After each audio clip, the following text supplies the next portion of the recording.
What's up, guys? Welcome back to the channel. Thank you for tuning in. My name is Fadi. This is Boost It Forward. And today, as you can see from all the shenanigans going on around here, we are doing some Porsche content. I'm going to basically lay back a little bit, lay off the Lamborghini content. I've been doing a lot of that lately, and my poor little Porsche here feels neglected, so I am going to give it some love. Today we are going to talk about the next upgrade for the Porsche 911 Turbo S. So if you are a Porsche lover, you definitely want to stay tuned and see what's coming up with the Porsche. So let's get right to it. All right, so as you can see, I have been pretty busy. I am actually super tired because I've been up all night with a good friend of mine installing the next upgrade for the Porsche 911 Turbo S, which are basically the CSF upgraded intercoolers, and you can see them right here. Show them to you. So they are pretty sweet. I like the design of them. I like the CSF integration onto them, and you can see how much thicker they are. I mean, these are 4.5 inches thick versus just barely over 3 inches thick.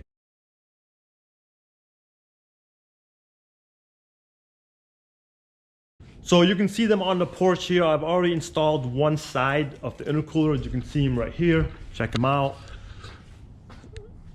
They're right here. So basically, I had to modify the shrouds here because they are larger, 1.5 inches larger in thickness. So you can see I had to modify the shrouds, and in order to connect the shrouds, I had to use some metal wires here and here to make sure that the shroud is connected and secured.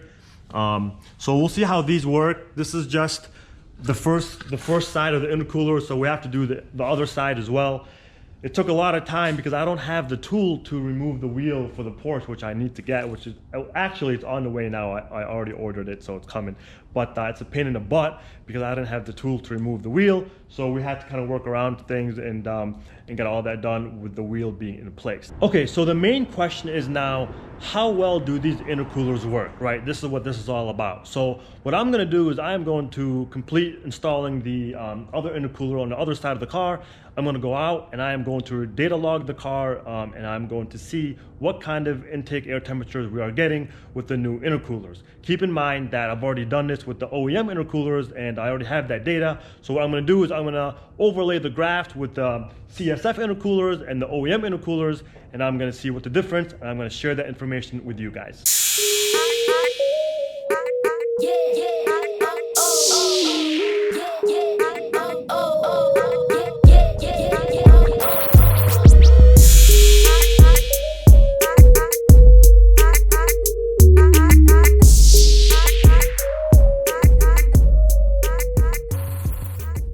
All right, guys, so my buddy and I finished up the other side and completed the intercooler install. Unfortunately, I forgot to put the camera on once we were done to show you guys the other side with the intercooler installed. I'm very sorry about that. We were just really into the job and just wanted to get it done, and completely slipped our minds to basically put the camera on and show you guys the intercoolers. But check this out. Here are the OEM intercoolers, and you can see them right here, as you saw them before. So they're both out of the car and the new ones are on. So I also already went out and I got some data for the car with the new intercoolers, and you guys are not gonna believe the difference in cooling performance. Check this out. This first graph you're looking at is basically the CSF intercooler versus the OEM intercooler, and this is on the first run. And what I mean by the first run is the car hasn't been started for 2 or 3 days. I get in the car for the first time in 2 or 3 days. I start the car. I drive about 20 to 30 minutes to, warm up the car and make sure all the coolant and the transmission oil temperatures are up to par. And then I go wide open throttle on the car until about 130 or 135 miles per hour on a closed course, of course. So as you can see on the very first run between the OEM and the CSF intercoolers, we can see at about 130 miles an hour, there is about 11 degree delta in intake air temperatures. So the CSF provide 11 degree cooler intake air temperatures at 130 miles an hour versus the OEM, which is pretty good. It's not, substantial. It's not really big, but it's definitely a difference, and you can see it. But now looking at the next set of data is really where it gets interesting. So this set of data is looking at the second run. What I mean by that is basically after the first run, I shut the car off, I let the engine cool for about 30 minutes, and then I go back out. So what we're doing here is we're looking at the second run of the CSF intercooler versus the second run of the OEM intercooler. And man, look at that difference. So on the second run with the CSF intercoolers, the maximum intake air temperatures got up to only about 65.8 degrees at 134 miles an hour, where comparing that to the OEM intercooler, they got up to a maximum temperature of 94.1. So you're looking at a difference of 30 degrees. So the CSF intercoolers cool the intake air temperatures by 30 degrees better than the OEM intercoolers. That is huge, you guys. What a difference. Now, check out this next set of data. This is really cool. So basically, I am going to compare the first run with the OEM intercoolers versus the second run of the OEM intercoolers.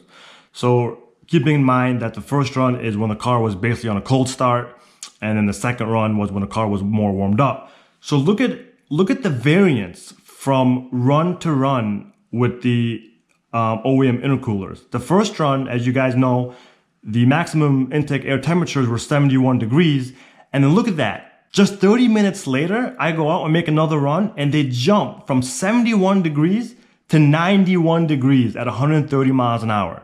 That's just with a 30-minute cool down period. If you were to go back out and run in 20 minutes or 15 minutes or 10 minutes, the temperatures are going to jump even higher. So basically you get one run, and then you need to let the car cool down for 3 or 4 or 5 hours, or else your intake air temperatures are going to jump sky high, as you can see here. Now, if you look at the same thing regarding the CSF intercoolers, comparing run 1 and run 2, look at the variance and how small it is between run 1 and run 2. I mean, we're talking about a 1 degree difference versus the OEM intercoolers. The difference between run 1 and run 2 was 30 degrees. It went from basically 70 degree Fahrenheit to 90 degree Fahrenheit, where the CSFs basically goes from 60 degree Fahrenheit to 61 degree Fahrenheit. 1 degree difference versus 30 degree difference with the OEM intercoolers.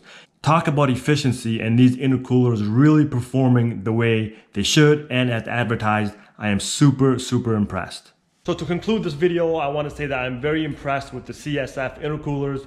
You guys did a very good job. You guys told me that the cooling performance was going to be much better, and it certainly was.